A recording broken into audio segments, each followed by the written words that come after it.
سے اللہ کی مدد انسان کو ملتی ہے وہ اخلاص ہے۔ جو لوگ ریاکاری کر رہے ہوتے ہیں وہ تو دولت اور شہرت کے راستے پہ ہوتے ہیں، اقتدار کے راستے پہ ہوتے ہیں، راہ خدا پہ تو ہوتے ہی نہیں۔ تو راہ خدا پہ جو لوگ ہوتے ہیں انہیں مدد نصیب ہوتی ہے، اس کے لیے اپنی نیتوں اور اپنے ارادوں کو ٹھیک رکھنا، اپنی نیتوں کا وضو رکھنا بڑا ضروری ہوتا ہے۔ جن لوگوں کے اندر اخلاص ہوتا ہے انہیں اللہ کی مدد ملتی ہے۔ جو ریاکار ہوتے ہیں، تصنع بناوٹ والے ہوتے ہیں، وہ تو صرف ماحول کے اندر اپنے حق میں رائے قائم کرنا چاہتے ہیں، ان کو مدد الہی کیسے ملے گی؟ چوتھی بات یہ ہے، نہ تم نے گھبرانا ہے، نہ غم زدہ ہونا ہے، غالب تم ہی آؤ گے۔ غلبہ تمہارے نصیب میں لکھا ہے، شرط صرف اتنی ہے، ان کنتم مومنین، اگر تم کامل مومن ہو تو۔ اگر تم مومن ہو تو غلبہ تمہیں ملے گا، فتح تمہیں ملے گی، مدد تمہاری کی جائے گی، شرط یہ ہے کہ تم کامل مومن۔ اور دوسرا فرمایا والذین جاہدوا فینا لنہدینہم سبلنا، جو لوگ ہمارے راستے میں جد و جہد کرتے ہیں ہم ضرور انہیں رستہ عطا فرما دیتے ہیں۔ ایک تو کامل ایمان انسان کے پاس ہو، دوسرا اس میں جد و جہد ہو، ہمت ہو، کام کرے، کوشش کرے، بڑی جلدی تھک نہ جائے، بڑی جلدی ہار نہ مان جائے، بڑی جلدی گھبرا نہ جائے، بڑی جلدی وہ فیصلے کرنے میں تیزی نہ دکھائے، اس کے مزاج کے اندر جد و جہد ہو، کوشش ہو۔ کہ مدد ملتی ہے نماز پڑھنے سے، اور مدد ملتی ہے صبر کرنے سے۔ جلد بازوں کو، بے صبروں کو، کم ہمتوں کو مدد نہیں ملتی۔ جو حکمت سے زیادہ جذباتیت کے قائل ہوں، تدبر اور فہم و فراست کی بجائے جلد بازی ان کا مزاج ہو، ان کو مدد کیسے ملے گی؟ آپ میں ٹھہراؤ ہو، حوصلہ ہو، صبر ہو تو اللہ کی مدد آ جاتی ہے۔ قرآن مجید نے فرمایا یا ایھا الذین آمنوا استعینوا بالصبر والصلاۃ، اے ایمان والو صبر اور نماز سے مدد مانگو، یہ تمہارے مددگار ہیں۔ آپ نبی پاک علیہ السلام کی مقدس سیرت پاک کو دیکھیں، کوئی بھی وقت آیا تو حضور نے نماز پڑھی ہے۔ چاند گرہن ہو گیا، سورج گرہن ہو گیا، بارش نہیں ہوتی، زیادہ ہو رہی ہے، جنگیں ہو رہی ہیں، کوئی بھی موقع آیا ہے تو اللہ کے رسول نے مصلی بچھا لیا ہے۔ نفل پڑھیں، اللہ کے حضور حاضری دیں، محنت بھی کریں اور ساتھ نفل نماز ادا کریں اور صبر رکھیں۔ صبر تو اتنی بڑی نعمت ہے کہ ان اللہ مع الصابرین، صبر کرنے والوں کو نری مدد ہی نہیں ملتی، صبر کرنے والوں کو تو خدا ملتا ہے، اللہ صبر کرنے والوں کے ساتھ۔ تو یہ کام کریں گے تو اللہ کی مدد ملے گی۔ پھر اللہ کی رحمت اور مدد ملتی ہے ذکر کرنے والوں کو۔ حضور سید عالم علیہ السلام نے فرمایا جب لوگ ذکر کرنے کے لیے بیٹھتے ہیں تو اللہ کی رحمت انہیں گھیر لیتی ہے۔ پھر مدد ملتی ہے، رحم ہوتا ہے درود پاک پڑھنے والوں پر۔ ایک بار تو میرے محبوب پر درود پڑھ، تیرے اوپر 10 رحمتوں کا نزول کیا جائے گا۔ قانون خداوندی یہ ہے کہ تو ایک بار محبوب پہ درود پڑھ، تیرے 10 گناہ معاف کر دیے جائیں گے، تیرے 10 درجے بلند کر دیے جائیں گے۔ تو پڑھیں درود، رحمت الہی میں نہا جائیں گے، اور پھر اللہ کی مدد ان لوگوں کو حاصل ہوتی ہے جو اللہ کی مخلوق پر رحم کرتے ہیں۔ مخلوق خدا پر جتنا دل بندے کا نرم ہوتا جائے، رحم والا ہوتا جائے، اتنی اسے اللہ کی مدد ملتی جاتی ہے۔ نبی پاک علیہ السلام نے فرمایا تم اللہ کی مخلوق پہ رحم کرو، اللہ تمہارے اوپر رحم فرمائے گا۔ اللہ تم پر رحم کرے گا، تم مخلوق خدا پہ رحم کرو۔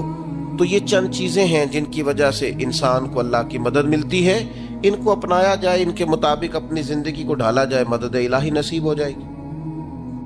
ایک چھوٹا سا پہلو دوسرا بھی آپ کی خدمت میں عرض کرنا ہے۔ جس طرح کچھ چیزوں سے اللہ کی مدد اور رحمت حاصل ہوتی ہے نا، اسی طرح کچھ کام کرنے سے اللہ ناراض ہو جاتا ہے، اس سے مدد الہی دور چلی جاتی۔ سب سے پہلی چیز یہ ہے کہ جب لوگ اللہ کی یاد سے منہ موڑتے ہیں نا، تو اللہ فرماتا ہے وَمَنْ أَعْرَضَ عَنْ ذِكْرِي فَإِنَّ لَهُ مَعِيشَةً ضَنْكَ، اگر تم میری یاد سے منہ موڑو گے تو میں تمہارے لیے زندگی تنگ کر دوں گا، تمہاری معیشت تنگ ہو جائے گی اگر تم نے میری یاد سے منہ پھیر لی۔ اللہ کے ذکر سے اور اس کی یاد سے منہ پھیر کر فقط اپنے بازو کی قوت پر بھروسہ کرنا یہ کوئی عقل مندی اور دانش مندی کی علامت نہیں ہے۔ دوسری بات یاد رکھیں، جو لوگ بے یقین ہوتے ہیں نا، یقین کی دولت جن کے پاس نہیں ہوتی ان کے پاس بھی اللہ کی مدد نہیں ہوتی۔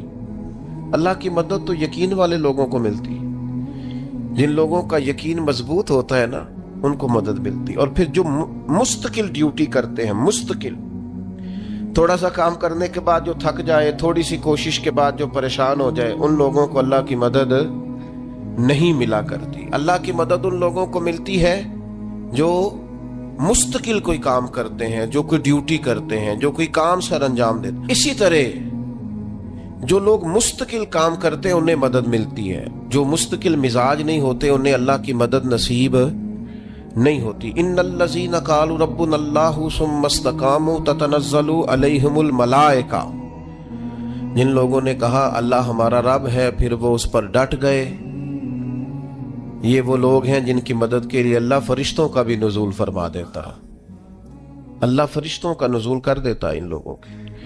تو مستقل کام کرنے سے اللہ کی مدد ملتی ہے۔ تو جو لوگ مستقل مزاج نہیں ہوتے وہ اس سے معاذ اللہ محروم ہو جاتے ہیں۔ پھر ظلم سے اللہ کی مدد روٹ جاتی ہے، جب لوگ ظلم اور زیادتی کرتے ہیں پھر انہیں اللہ کی مدد نصیب نہیں ہوتی۔ کسی معاشرے میں بھی اگر ظلم عام ہو جاتا ہے تو وہاں سے رحمت الہی روٹ جاتی ہے۔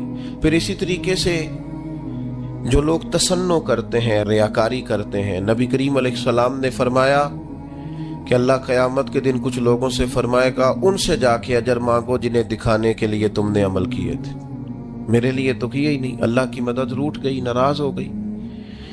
تو ایسے لوگوں سے بھی مدد الہی ناراض ہو جاتی ہے۔ پھر رزق حرام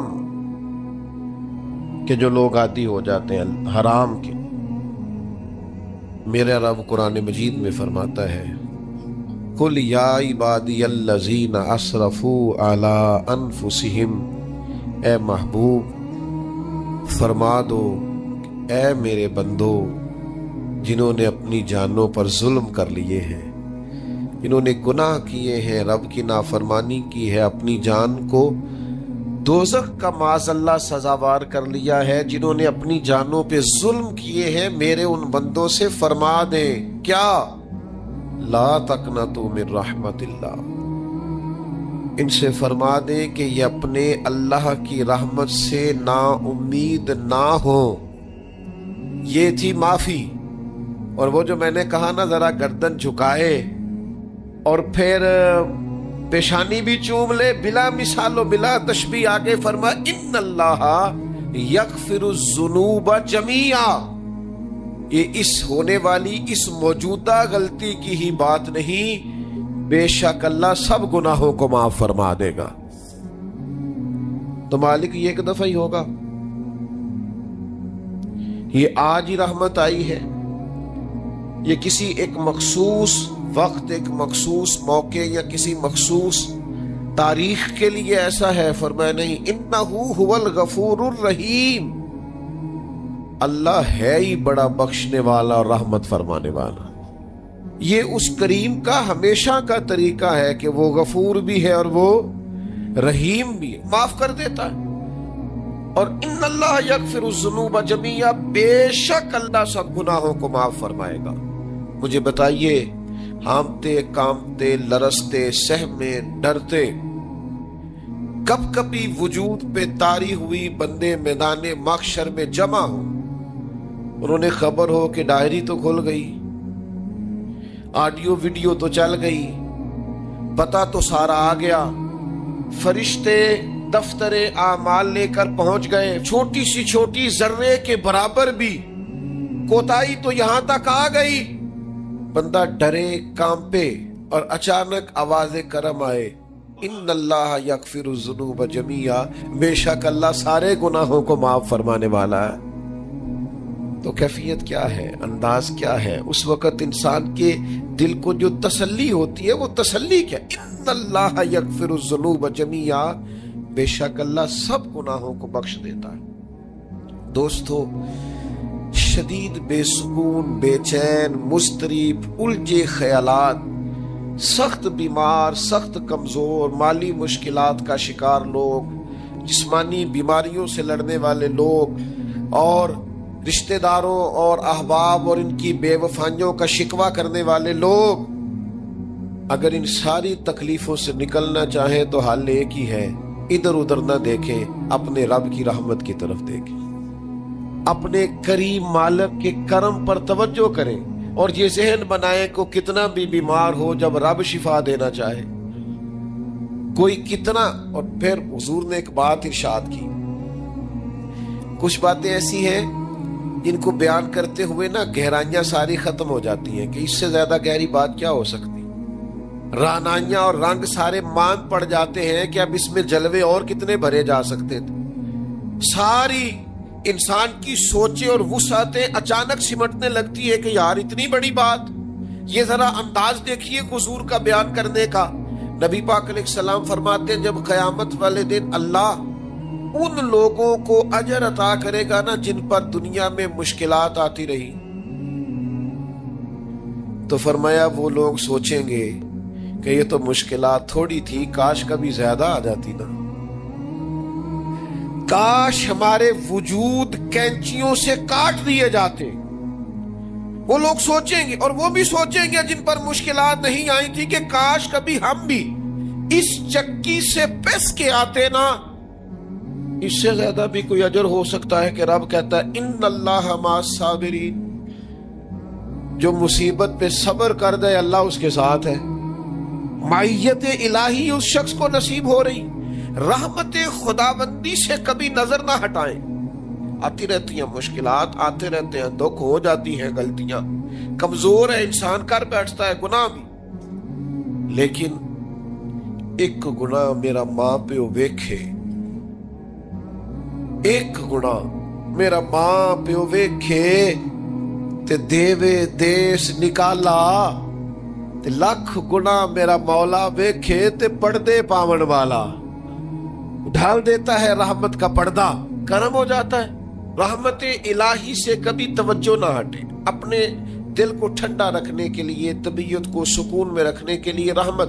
حضور علیہ السلام فرماتے ہیں بندے سے غلطی ہو جاتی ہے، پھر وہ اللہ کی بارگاہ میں توبہ کرتا ہے تو رب فرشتوں سے فرماتا ہے میرے بندے کو پتا ہے کہ میرے علاوہ معاف کرنے والا کوئی، تو دیکھو نا وہ آ گیا ہے۔ تو فرشتے اپنے مالک کی بات کی طرف متوجہ ہوتے ہیں تو رب فرماتا ہے گواہ ہو جاؤ میں نے اسے معاف کر دیا ہے۔ حضور فرماتے ہیں اس بندے سے پھر غلطی ہو جاتی، وہ پھر عرض کرتا ہے مالک بھول گیا تھا، غلطی ہو گئی، خطا ہو گئی، گناہ ہو گیا، تو اللہ فرماتا دیکھا نا میرے بندے کو پتا ہے میرے سوا معاف کرنے والا کوئی نہیں، تو جاؤ گواہ ہو جاؤ میں نے معاف کر دیا۔ حضور فرماتے تیسری بار پھر غلطی ہو جاتی ہے، یہ پھر آ جاتا ہے، تسی تے میں دسو خان جڑا 3 واری آوے او دا علاج کی ہے؟ اسی کہنے ہیں تو باز آنا، کہنے ہیں کہ نہیں تو نے ٹھیک ہونا، تو نہیں ٹھیک ہو سکتا، تو نے نہیں باز آنا، تیرا علاج اب جا دوڑ جا، تیرا کوئی حل نہیں۔ حضور فرماتے ہیں 6 بار آ گیا، تیسری بار آ کے کہتا اللہ معاف کر دے، تو اللہ کہتا ہے پتہ نا میرے بندے کو میرے علاوہ معاف کرنے والا کوئی نہیں، گواہ ہو جاؤ میں نے اسے معاف کر دیا۔ گویا وہ جب جب آتا رہتا ہے رب تب تب اسے معاف فرماتا رہتا ہے۔ رحمت دا دریا الہی، یہ درویشوں نے جو باتیں کی ہیں بڑی سوچ سمجھ کے کی۔ رحمت دا دریا الہی ہر دم، رحمت دا دریا الہی ہر دم وگدا ہے۔ میں نے اگلا شعر نہیں پڑھنا، اتنا ہی میں ایک مصرے میں بات کرنی ہے صرف۔ رحمت دا دریا الہی، اگلا مصرا نہیں کہنا، اس کا معنی کیا ہے سمجھو۔ درویش کہتے ہیں ایسا نہیں ہوتا کہ کبھی کبھی رحمت ملتی ہے، ہر دم وگدا ہے تیرا۔ رحمت دا دریا الہی ہر دم ہر دم دم دم ہر دم وگدا تیرا، بس جے وچوں ایک قطرہ بخشے نا مینوں وی تے کام بن جاندا ہی۔ دم دم ہر دم سے بندے کو اللہ کی رحمت ملتی ہے، ہر وقت کرم ہوتا ہے، ہر وقت۔